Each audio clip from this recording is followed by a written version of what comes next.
ನಮಸ್ಕಾರ. ಉತ್ತರ Karnataka ನ್ಯೂಸ್ನ morning news ರೌಂಡಪ್ಗೆ ಸ್ವಾಗತ. ನಾನು ಹನುಮಂತ್ ದೇಶ್ಮುಖ್. ಬನ್ನಿ ಕ್ವಿಕ್ ಆಗಿ ನೋಡೋಣ ಈ ಕ್ಷಣದ ಪ್ರಮುಖ ಸುದ್ದಿಗಳನ್ನು. ರಾಜ್ಯದಲ್ಲಿ ಅತಿ ಹೆಚ್ಚು ಅವಧಿಗೆ ಸಿಎಂ ಆದ ಹೆಗ್ಗಳಿಕೆಗೆ ಸಿಎಂ ಸಿದ್ದರಾಮಯ್ಯ ಪಾತ್ರರಾದ ಹಿನ್ನೆಲೆ ಬೀದರ್ನಲ್ಲಿ ಸಿಎಂ ಸಿದ್ದರಾಮಯ್ಯಗೆ ಅಭಿನಂದನೆಯನ್ನ ಸಲ್ಲಿಸಿದ್ದಾರೆ ಸಿದ್ದು ಅಭಿಮಾನಿಗಳು.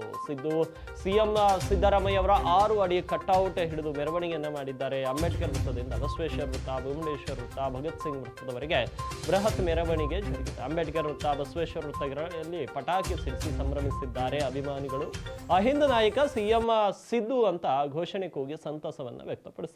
ಅತಿ ಹೆಚ್ಚು ಕಾಲ ಸಿಎಂ ಆಗಿ ದೇವರಾಜ್ ಅರಸ್ ದಾಖಲೆಯನ್ನ ಮುರಿದಿದ್ದಾರೆ ಸಿಎಂ ಸಿದ್ದರಾಮಯ್ಯ. ದಾಖಲೆ ಬರೆದ ಅಹಿಂದ ನಾಯಕ ಸಿಎಂ ಸಿದ್ದರಾಮಯ್ಯಗೆ ಭರಪೂರವಾಗಿ ಅಭಿನಂದನೆಯನ್ನ ಸಲ್ಲಿಸಿದ್ದಾರೆ ಬೀದರ್ನ ಅಭಿಮಾನಿಗಳು. ಇನ್ನು ಮೆರವಣಿಗೆಯಲ್ಲಿ ಗ್ಯಾರಂಟಿ ಯೋಜನೆ ಅಧ್ಯಕ್ಷ ಅಮೃತರಾವ್ ಚಿಮುಕೋಡೆ, ಅಹಿಂದ ಸಂಘಟನೆಯ ಜಿಲ್ಲಾಧ್ಯಕ್ಷ ತುಕಾರಾಂ ಸೇರಿದಂತೆ ವಿವಿಧ ಅಭಿಮಾನಿಗಳು ಈ ಒಂದು ಸಂದರ್ಭದಲ್ಲಿ ಭಾಗಿಯಾಗಿರುವಂಥದ್ದು.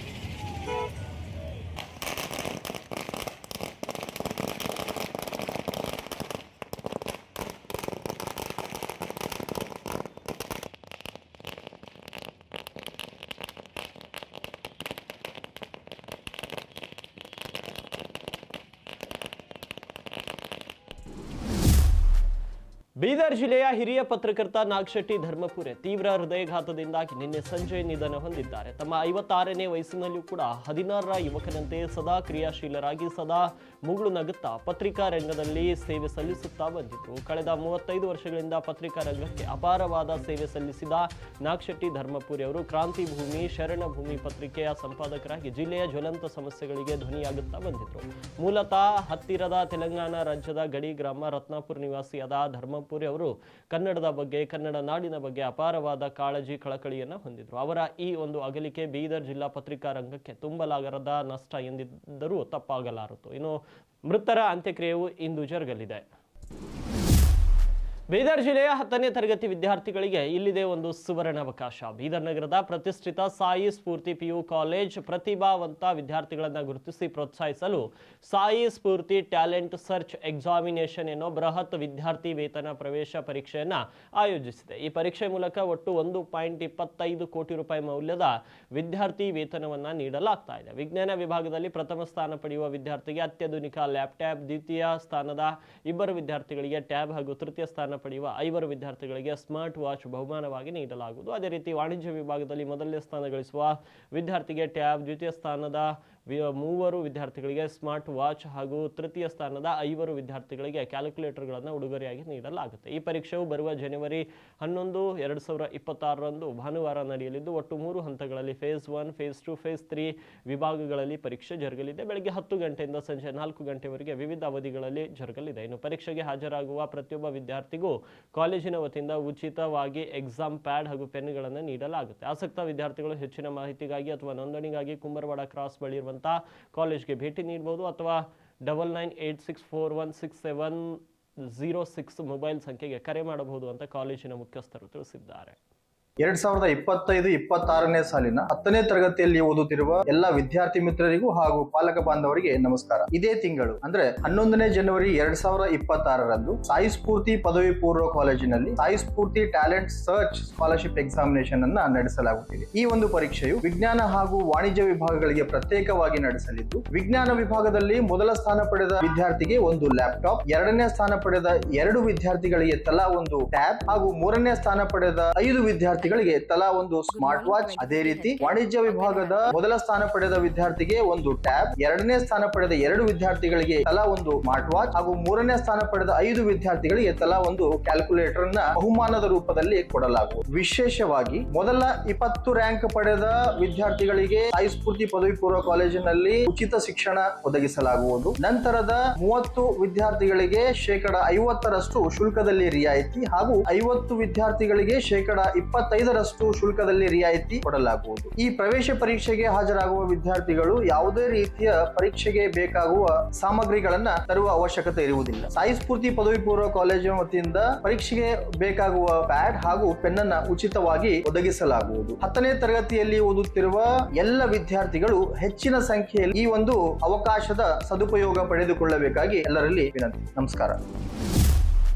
ಕಲಬುರಗಿ ಜಿಲ್ಲೆಯ ಚಿತ್ತಾಪುರ ತಾಲೂಕಿನ ಸೂಗೂರು ಎನ್ ಗ್ರಾಮದಲ್ಲಿ ಪವಾಡ ಪುರುಷ ಸದ್ಗುರು ಶ್ರೀ ಭೋಜಲಿಂಗೇಶ್ವರ ಮಠದ ಪೀಠಾಧಿಪತಿಗಳಾದ ಪರಮ ಪೂಜ್ಯ ಶ್ರೀ ಹೀರಗಪ್ಪ ತಾತನವರ ಸುಪುತ್ರರಾದ ಅಭಿನವ ಡಾಕ್ಟರ್ ಕುಮಾರ ಭೋಜರಾಜರ 31ನೇ ವರ್ಷದ ಹುಟ್ಟುಹಬ್ಬದ ಅಂಗವಾಗಿ ಮಾನವೀಯ ಸೇವೆಯ ಅಪೂರ್ವ ಕಾರ್ಯಕ್ರಮ ನಡೆಯಿತು. ಈ ಸಂದರ್ಭದಲ್ಲಿ ಶ್ರೀ ಭೋಜಲಿಂಗೇಶ್ವರ ವಿದ್ಯಾವರ್ಧಕ ಶಿಕ್ಷಣ ಸಂಸ್ಥೆಯ 104 ಶಾಲಾ ಮಕ್ಕಳಿಗೆ ಕಲಬುರಗಿ ಜಿಲ್ಲೆಯ ಹಡಪದ ಅಪ್ಪಣ್ಣ ಸಮಾಜದ ಜಿಲ್ಲಾ ಸಂಘಟನಾ ಕಾರ್ಯದರ್ಶಿ ಮಲ್ಲಿಕಾರ್ಜುನ್ ಬಿ ಹಡಪದ್ ಅವರು ಉಚಿತ ಕ್ಷೌರ್ಯ ಸೇವೆಯನ್ನು ಸಲ್ಲಿಸಿದರು. ಮಲ್ಲಿಕಾರ್ಜುನ್ ಬಿ ಹಡಪದ್ ಅವರು ಕೇವಲ ಈ ಕಾರ್ಯಕ್ರಮವಷ್ಟ ಸೀಮಿತವಾಗದೆ ಅನಾಥಾಶ್ರಮಗಳು, ನಿರ್ಗತಿಕರು ಮತ್ತು ಬುದ್ಧಿಮಾಂದ್ಯರು, ಅಂಗವಿಕಲರು, ವಿಕಲಚೇತರರು, ಮೂಕರು, ಕಿವುಡರು, ಕುಂಠರು ಮತ್ತು ಅನಾಥ ಶಾಲಾ ಮಕ್ಕಳಿಗೆ, ಸಾಧು ಸಂತರಿಗೆ, ಗ್ರಾಮ ಪಂಚಾಯತ್ ಪೌರ ಕಾರ್ಮಿಕರು, ಕಟ್ಟಡ ಕಾರ್ಮಿಕರು ಮತ್ತು ಬಸ್ ಸ್ಟ್ಯಾಂಡ್ ಹಾಗೂ ರೈಲ್ವೆ ನಿಲ್ದಾಣಗಳಲ್ಲಿ ಇರುವ ನಿರ್ಗತಿಕರಿಗೆ, ಬುದ್ಧಿಮಾಂದ್ಯರಿಗೆ ಸೇರಿದಂತೆ ಹಲವಾರು ಕ್ಷೇತ್ರಗಳಲ್ಲಿ ಇವರು ಸೇವೆ ಸಲ್ಲಿಸಿದ್ದಾರೆ.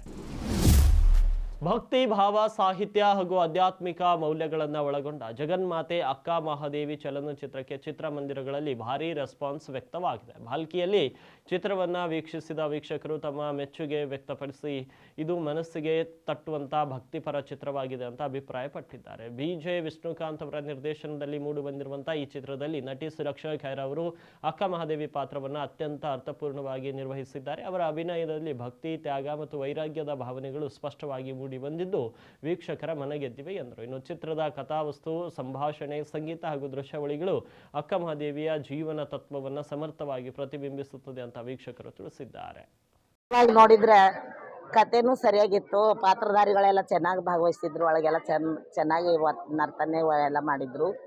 ಹಾಗೂ ತಾಯಂದ್ರಿಗೆಲ್ಲ ಏನಂದ್ರೆ ಒಂದು ಶಾಂತಿ, ಸೈರಣೆ ಒಂದು ಬರ್ಬೇಕಾದ್ರೆ ಈ ಕಥೆ ನಮಗೆ ಭಾಳ ಪ್ರಮುಖದ. ಅಕ್ಕ ಮಹಾದೇವಿ ವೈರಾಗ್ಯ ತಾಳಿದ್ದು, ಅವಳ ಶಾಂತಿ, ಅವಳ ಸಹನೆ, ಕೊನೆಗೊಂದು ಈ ಚಲನಚಿತ್ರವನ್ನ ನಮ್ಮ ನಟ, ನಿರ್ದೇಶಕ, ನಿರ್ಮಾಪಕರಾಗಿರ್ತಕ್ಕಂಥ BJ ವಿಷ್ಣುಕಾಂತ್ ಅವರು ನಿರ್ಮಿಸಿರ್ತಕ್ಕಂಥದ್ದು ಈಗ ಒಂದು ವಾರದಿಂದ ಬಹಳಷ್ಟು ಯಶಸ್ವಿಯಾಗಿ ನಡೀತಾ ಇದೆ. ಈ ಒಂದು ಚಲನಚಿತ್ರ, ಅಕ್ಕ ಮಹಾದೇವಿ ಚಲನಚಿತ್ರ ಎಲ್ಲ ಅಕ್ಕನ ಬಳಗದವರು, ಅಣ್ಣನ ಬಳಗದವರು ಎಲ್ಲರೂ ಆಸಕ್ತಿಯಿಂದ ಬಂದು ನೋಡ್ತಾ ಇದ್ದಾರೆ. ಈ ಒಂದು ಚಲನಚಿತ್ರ 50 ದಿನ 100 ದಿನ ನಡೀಲಿ ಅಂತ. ಬೈಕ್ಗಳ ನಡುವೆ ಮುಖಾಮುಖಿ ಡಿಕ್ಕಿ ಸಂಭವಿಸಿ ಓರ್ವ ಮೃತಪಟ್ಟು ಓರ್ವ ಗಂಭೀರವಾಗಿ ಗಾಯಗೊಂಡಂಥ ಘಟನೆ ಕೌಲಗುಡ್ಡ ಗ್ರಾಮದ ರಾಷ್ಟ್ರೀಯ ಹೆದ್ದಾರಿ 548B ಯಲ್ಲಿ ಮಂಗಳವಾರ ಬೆಳಗ್ಗೆ ನಡೆದಿದೆ. ಅಥಣಿ ತಾಲೂಕಿನ ಕನ್ನಾಳ ಗ್ರಾಮದ ಲಕ್ಷ್ಮಣ್ ಗಂಗಪ್ಪ ಒಳಸಂಗ ಮೃತಪಟ್ಟ ದುರ್ದೈವಿಯಾಗಿದ್ದಾನೆ. ಇನ್ನೋರ್ವ ಬೈಕ್ ಸವಾರ ಭೂಷಣ್ ವಿಜಯಕುಮಾರ್ ಚಿಂಚಲ್ಗಿ ಗಂಭೀರವಾಗಿ ಗಾಯಗೊಂಡಿದ್ದು ಅಥಣಿ ಖಾಸಗಿ ಆಸ್ಪತ್ರೆಗೆ ದಾಖಲಿಸಲಾಗಿದೆ. ಇನ್ನು ಸ್ಥಳಕ್ಕೆ ಕಾಗವಾಡ ಪೊಲೀಸರು ಭೇಟಿ ನೀಡಿ ಪ್ರಕರಣವನ್ನು ದಾಖಲಿಸಿಕೊಂಡಿದ್ದಾರೆ. ಕೊಪ್ಪಳ ಜಿಲ್ಲೆ ಸೇರಿದಂತೆ ರಾಜ್ಯದಾದ್ಯಂತ ಜಿಲ್ಲೆಗೊಂದು ಮೆಕ್ಕೆಜೋಳ ಖರೀದಿ ಕೇಂದ್ರ ಆರಂಭಿಸಬೇಕು ಮತ್ತು ಕೊಪ್ಪಳ ಜಿಲ್ಲೆಯಲ್ಲಿ ಮೆಕ್ಕೆಜೋಳ ಬೆಳೆದ ರೈತರು ಆಗ್ರಹಿಸಿದ್ದಾರೆ. ಇನ್ನು ಖರೀದಿ ಕೇಂದ್ರ ಇಲ್ಲದೆ ಸರ್ಕಾರದ ವಿರುದ್ಧ ರೈತರು ಆಕ್ರೋಶವನ್ನು ವ್ಯಕ್ತಪಡಿಸಿದ್ದಾರೆ. ಮೆಕ್ಕೆಜೋಳ ಇಟ್ಟುಕೊಂಡ ರೈತರು ಸಾಗಾಣಿಕೆ ಖರ್ಚಿನಿಂದಾಗಿ ದಿನದಿಂದ ದಿನಕ್ಕೆ ರೈತರು ನಷ್ಟ ಅನುಭವಿಸುವಂತಾಗಿದೆ. ಕಳೆದ ತಿಂಗಳು ರಾಜ್ಯ ಸರ್ಕಾರ 5 ಕಡೆಗಳಲ್ಲಿ ಖರೀದಿ ಕೇಂದ್ರ ಆರಂಭಿಸಿದರೂ ಕೂಡ ಕೊಪ್ಪಳ ಜಿಲ್ಲೆಗೊಂದು ಮೆಕ್ಕೆಜೋಳ ಖರೀದಿ ಕೇಂದ್ರ ಆದೇಶಿಸಿಲ್ಲ. ಶೀಘ್ರದಲ್ಲಿ ಆದೇಶಿಸಿ ಖರೀದಿ ಕೇಂದ್ರ ಆರಂಭಿಸಬೇಕು ಮತ್ತು ಹೊಸದಾಗಿ ನೋಂದಣಿ ಪ್ರಕ್ರಿಯೆ ಆರಂಭಿಸಬೇಕು ಅಂತ ರೈತರು ಆಗ್ರಹಿಸಿದ್ದಾರೆ. ಖರೀದಿ ಕೇಂದ್ರ ತಗೊಳಕ್ಕೆ ಆದೇಶ ಮಾಡಿ ಒಂದು ತಿಂಗಳು ಕಳೆದ್ರೂ ಇವತ್ತಿಗೂ ಆದ್ರೂ ಇನ್ನು ಸರ್ಕಾರ, ರಾಜ್ಯ ಸರ್ಕಾರ ಇನ್ನೂ ಒಂದು ಖರೀದಿ ಕೇಂದ್ರ ಇಲ್ಲಿ ಕೊಪ್ಪಳ ಜಿಲ್ಲೆದ ಕೆರೆ ಅಂತ ಆಗ್ರಹ ಮಾಡಿದ್ವಿ, ಅಲ್ಲಿನೂ ತಗೊಂಡಿಲ್ಲ.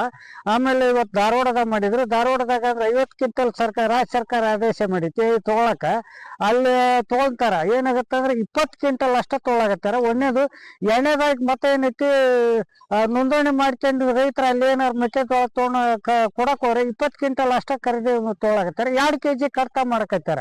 2 kg ವಿಕೃತ ಮಾಡಿದ್ರೆ ಮತ್ ನಾವು ಇಲ್ಲಿ ಕೊಪ್ಪಳ ಜಿಲ್ಲಾ ರೈತ ಇಲ್ಲಿಂದ ಅಲ್ಲಿ ಧಾರವಾಡಕ್ಕೆ ಹೋಗ್ಬೇಕಾದ್ರೆ ವರ್ಷ 100 ಕಿಲೋಮೀಟರ್ ಎಷ್ಟಾಗತ್ತೆ ಅಂದ್ರೆ ನಾವು ಅಲ್ಲಿಂದ ಆಳಿನ ಖರ್ಚು ಎಲ್ಲ ಖರ್ಚು ಇವತ್ತು ಗಾಡಿ ಖರ್ಚು ಎಲ್ಲ ಸಾಗಾಣಿಕೆ ಖರ್ಚು ಇಟ್ಕೊಂಡ್ರೆ. ಶಾಸಕ ಜನಾರ್ದನ್ ರೆಡ್ಡಿ ಅವರ ಮನೆ ಎದುರು ಬ್ಯಾನರ್ ಅಳವಡಿಕೆ ವಿಚಾರವಾಗಿ ನಡೆದ ಗಲಾಟೆಯಲ್ಲಿ ನಿಧನರಾದ ಕಾಂಗ್ರೆಸ್ ಕಾರ್ಯಕರ್ತ ರಾಜಶೇಖರ್ ಅವರ ನಿವಾಸಕ್ಕೆ ಉಪಮುಖ್ಯಮಂತ್ರಿ ಡಿಕೆ ಶಿವಕುಮಾರ್ ಮತ್ತು ಉಸ್ತುವಾರಿ ಸಚಿವ ಜಮೀರ್ ಅಹಮದ್ ಖಾನ್ ಅವರು ಭೇಟಿ ನೀಡಿ ಕುಟುಂಬ ಸದಸ್ಯರಿಗೆ ಸಾಂತ್ವನ ಹೇಳಿದರು. ಈ ಸಂದರ್ಭದಲ್ಲಿ ರಾಜ್ಯಸಭೆಯ ಸದಸ್ಯ ಡಾಕ್ಟರ್ ಸೈಯದ್ ನಸೀರ್ ಹುಸೇನ್, ಮಾಜಿ ಸಚಿವ ಬಿ ನಾಗೇಂದ್ರ, ಬಳ್ಳಾರಿ ಲೋಕಸಭಾ ಸಂಸದ ಇ ತುಕಾರಾಂ, ಬಳ್ಳಾರಿ ನಗರ ಶಾಸಕ ಭರತ್ ರೆಡ್ಡಿ, ಸಿರುಗುಪ್ಪ ಶಾಸಕ ಬಿಎಂ ನಾಗರಾಜ್, ಕಂಪ್ಲಿ ಶಾಸಕ ಜೆಎನ್ ಗಣೇಶ್ ಮತ್ತು ಸೇರಿದಂತೆ ಪಕ್ಷದ ಮುಖಂಡರು ಹಾಗೂ ಕಾರ್ಯಕರ್ತರು ಉಪಸ್ಥಿತರಿದ್ದರು. ಇದೊಂದು ಮಾಡಿಕೊಡಿ ಸರ್, ನೀವು ಪುಣ್ಯ ಬರ್ತೈತೆ ಸರ್ ನಿಮಗೆ. ಪ್ಲೀಸ್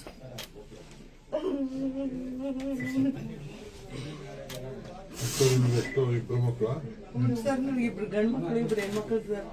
ಇವಾಗ ಆತ ದೊಡ್ಡ ಆಗ್ತದೆ ಸರ್. ಇದಾಗಿದೆ ಸರ್, ಕ್ಯಾಮ್ರಾ ಬನ್ನಿ. ಜಲ್ದಿ ನಡೀತಿ ಸರ್. ಅದೇ ನೋಡ್ಕೊಂತ ಅಮ್ಮ ತಮ್ಮ ಇಬ್ರು ಒಂದು ಕಾರ್ಪೊರೇಷನ್ ಕೆಲಸ ಕೊಡ್ತೇನೆ ಸರ್. ಓಕೆ, ಮಾತಾಡ್ತೀರಾ? ಇವೆಲ್ಲ ಇದ್ದಾರೆ ಮುಂದೆ ಬೇಡ, ಮಾತಾಡ್ತೀವಿ. ನೀವು ಬಂದ್ಬಿಡಿ.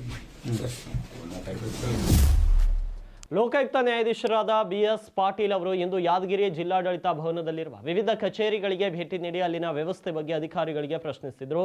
ಸಮಾಜ ಕಲ್ಯಾಣ ಇಲಾಖೆ, ಕೃಷಿ ಇಲಾಖೆ ಸೇರಿ ವಿವಿಧ ಕಚೇರಿಗಳಿಗೆ ಭೇಟಿ ನೀಡಿ ಪರಿಶೀಲನೆ ಮಾಡಿದರು. ವಸತಿ ನಿಲಯದಲ್ಲಿ ಅವ್ಯವಸ್ಥೆ ಸರಿಪಡಿಸುವಂತೆ ಸೂಚಿಸಿದ್ದಾರೆ. ನಂತರ ಜಿಲ್ಲಾಡಳಿತ ಭವನದ ಸಭಾಂಗಣದಲ್ಲಿ ಜಿಲ್ಲಾ ಮಟ್ಟದ ಅಧಿಕಾರಿಗಳ ಜೊತೆ ಸಭೆ ನಡೆಸಿದರು. ಪ್ರತಿಯೊಬ್ಬರು ತಮ್ಮ ಕಾಯಕದಲ್ಲಿ ಶ್ರೇಷ್ಠತೆಯನ್ನು ಕಾಪಾಡಿಕೊಂಡು ಸಾರ್ವಜನಿಕರಿಗೆ ಅನುಕೂಲ ಮಾಡುವ ಕಾರ್ಯ ಮಾಡಬೇಕಾಗಿದೆ. ಪ್ರತಿಯೊಬ್ಬರು ಉತ್ತಮ ಕಾಯಕ ಮಾಡಬೇಕು ಅಂತ ಅಧಿಕಾರಿಗಳಿಗೆ ಬುದ್ಧಿ ಹೇಳಿದ್ದಾರೆ. ಟಾಯ್ಲೆಟ್ ಇಲ್ಲ ಅಂತ ಅದು ಕೆಲಸ ಉಪಯೋಗ ಇಲ್ಲ ಅಂತ ಅದು ನಿಮಗೆ ಬರೋದಿಲ್ಲ, ಡಿ.ಸಿ ಬರ್ತದೆ ನೀವು ಹೇಳಿದ್ದೀರಿ. ಆಯ್ತು, ನಿಮ್ಮಲ್ಲಿನೂ ಕೂಡ ಸಮಸ್ಯೆಗಳದಾವ. ಬೆಡ್ ಇಲ್ಲ, ಮಕ್ಕಳು ಕೆಳಗೆ ಮಲಗ್ತಾವೆ. ಆನಂತರ ಒಂದೊಂದು ರೂಮಿನಲ್ಲಿ 8 ಮಂದಿ ಇರಬೇಕಾದ್ರೆ ಕೆಳಗೆ ಒಂದು 4 ಮಂದಿ ಎಕ್ಸ್ಟ್ರಾ. ಒಂದು ಹಾಲ್ ಇರ್ತದೆ, 60-70 ಹುಡುಗರು. ಒಂದೇ ಹಾಲ್ ತಗೊಂಡಿರ್ತೀರಿ ರೆಂಟಿಗೆ. ಅದರಲ್ಲಿ 50-60 ಜನ ಇರ್ತಾರೆ. ಅದು ಹುಡುಗಿಯರು ಇರ್ತಾರೆ, ಅವರಿಗೆ ಡ್ರೆಸ್ ಚೇಂಜ್ ಮಾಡೋಕ್ಕೆ ಜಾಗ ಇರೋದಿಲ್ಲ. ಆನಂತರ ಕಬ್ಬರ್ಡ್ ಇರೋದಿಲ್ಲ, ಸಾಮಾನುಗಳು ಇಟ್ಕೊಳಕ್ಕೆ. ಕೆಳಗಡೆ ಕಾಟ್ ಕೆಳಗಡೆ ಇಟ್ಕೊತಾರೆ. ಈ ಥರ ಆ್ಯಂಡ್ ದುಡ್ಡೆಲ್ಲ ಬೇಕಾದಷ್ಟು ಗ್ರ್ಯಾಂಡ್ ಬರಿಬೇಕಾದ್ರೆ ನೀವು ಸಪೋಸಿಗೆ ನೀವು ನಮ್ಮ ಕೆಲಸ ನಾವು ಮಾಡಿದ್ದೀವಿ ಸರ್, ಸರ್ಕಾರದವ್ರು ಕೊಟ್ಟಿಲ್ಲ ಅಂತ ಆದರೆ ನೀವು ಬರೆದಿರ್ಬೇಕು. ಏನಂತ, ನಾನು ಇಂಥ ಜನ ಹೋಗಿ ಇನ್ಸ್ಪೆಕ್ಷನ್ ಮಾಡ್ಕೊಂಡು ಬಂದೆ, ಇಲ್ಲಿ ಪರಿಸ್ಥಿತಿ ಪ್ಯಾಥೆಟಿಕ್ ಇದೆ, ಅದಕ್ಕಾಗಿ ನಾನು ಬರಿತಾ ಇದ್ದೀನಿ. ಡಿ.ಸಿಗೆ ಒಂದು ಕಾಪಿ, ಅವ್ರಿಗೆ ಒಂದು ಕಾಪಿ, ನಿಮ್ಮ ಮೇಲಾಧಿಕಾರಿಗಳಿಗೆ, ನಿಮ್ಮ ಪ್ರಿನ್ಸಿಪಲ್ ಸೆಕ್ರೆಟರಿಗೆ ಅಥವಾ ಥ್ರೂ ಯುವರ್ ಹೈಯರ್ ಆಫೀಸರ್ ಹಾಕಿದ್ರಿ ಅಂದರೆ ನಾವು ಅವ್ರನ್ನ ಕ್ಯಾಚ್ ಈ ನೀವು ಮಾಡೋದಿಲ್ಲಲ್ಲ. ನಿಮಗೇನಾಗಿದೆ ಅಂದರೆ ಅವ್ರ ಪರಿಸ್ಥಿತಿ ಹಾಗೇ ಇರಬೇಕು, ನೀವು ಹೀಗೆ ಇರಬೇಕು. ಇದೇನು ನಾವು ವಾಪಸ್ ಹೋಗ್ತಾ ಇದ್ದೀವಿ, ಹಳೆ ಸೆಂಚುರಿಗೆ ಹೋಗ್ತಾ ಇದ್ದೀವಿ, ಮುಂದೆ ಹೋಗ್ತಾ ಇಲ್ಲ. ನಾವು ಮುಂದೆ ಹೋಗಬೇಕು ಅಂತಂದರೆ ಎಂತೆಂಥ ಫೆಸಿಲಿಟೀಸ್ ಕೊಡ್ಬೇಕು ಮಕ್ಕಳಿಗೆ. ಮೆಥಾಡಿಕಲ್ ಆಗಿ ಕೆಲಸ ಮಾಡೋದಂದ್ರೆ ಹಾಗೆ ನೀವು ಇಲ್ಲಿಂದ ಒಂದು 50 ಕಿಲೋಮೀಟ್ರು ಸರ್ಕಾರದ ಪೆಟ್ರೋಲ್ ಹಾಕ್ಕೊಂಡು ಅಲ್ಲಿ ತನಕ ಹೋಗಿರ್ತೇವೆ. ಹೋಗಿ ನೋಡಿದಾಗ ಏನು ಅಸ್ತವ್ಯಸ್ತ ಇತ್ತು, ಯಾವನು ಅಬ್ಸೆಂಟ್ ಇದ್ದ, ಯಾವನು ಏನು ಕಂಪ್ಲೇಂಟ್ ಬಂದಿತ್ತು ನೀವು ಹೋದಾಗ, ಅವನಿಗೆ ಯಾರಿಗೆ ಡೈರೆಕ್ಷನ್ ಕೊಟ್ಟರಿ, ಯಾವನಿಗೆ ಅವನ ಮೇಲೆ ಮೇಲಾಧಿಕಾರಿಗಳಿಗೆ ಏನು ತಿಳಿಸಿದ್ರಿ, ಅವ್ನು ಸಸ್ಪೆಂಡ್ ಮಾಡಂತ ಹೇಳಿದ್ರ ಅಥವಾ ಅವ್ನಿಗೆ ವಾರ್ನಿಂಗ್ ಕೊಟ್ಟು ಬಂದ್ರ, ಏನಾದರೂ ಒಂದು ಇರಬೇಕಲ್ಲ. ಬರೀ ಹೋದೆ ಬಂದೆ ಏನಾಯ್ತು, ಹೋದೆ ಬಂದೆ ಬರ್ಕೊಂಡ್ರೆ ಹಾಗಾದ್ರೆ record here. See, I have come here all the way from Bangalore. I want to know what is the nature of the work you are discharging, how satisfactorily you are working. I need to know it, and there should be record for that. ಹೌದಿಲ್ಲ? ಮತ್ತೆ ನೀವೆಲ್ಲ ಸರಿ ಕರೆಕ್ಟಾಗಿ ಮಾಡಿದರೆ ಚೆನ್ನಾಗಿ ಮಾಡಿದಾರೆ officer, ಒಳ್ಳೆ officer ಇದ್ದಾರೆ ಅಂತ ಹೇಳಕ್ಕೆ ಬರ್ತಾರೆ. ಹೌದಿಲ್ಲ? ಸೊ ಇದನ್ನು ಮೇಂಟೈನ್ ಮಾಡಿದೆ ಅಂದರೆ ನಾವು ಹೋಗಿ ಬಂದ್ವಿ ಹೋಗಿ ಏನು ಮಾಡಿದರೆ ಇಲ್ಲ. ಹೌದಾ? ಮತ್ತೆ ಈಗ ಹೋದ್ರಪ್ಪ, ಜುಲೈನಲ್ಲಿ ಹೋಗಿದ್ರಿ. ಈಗ ನಾವು ಹೇಳ್ತೀವಿ, ಈಗ ನಮ್ಮ ಆಫೀಸರ್ ನಿನ್ನೆ ಹೋಗಿ ಬಂದ. ಇವಾಗಿದ್ದು ಈ ಕ್ಷಣದ ಪ್ರಮುಖ ಸುದ್ದಿಗಳು. ಮತ್ತೆ ಭೇಟಿಯಾಗ್ತೀನಿ ಮತ್ತೊಂದು ನ್ಯೂಸ್ ಬುಲೆಟಿನ್ನಲ್ಲಿ.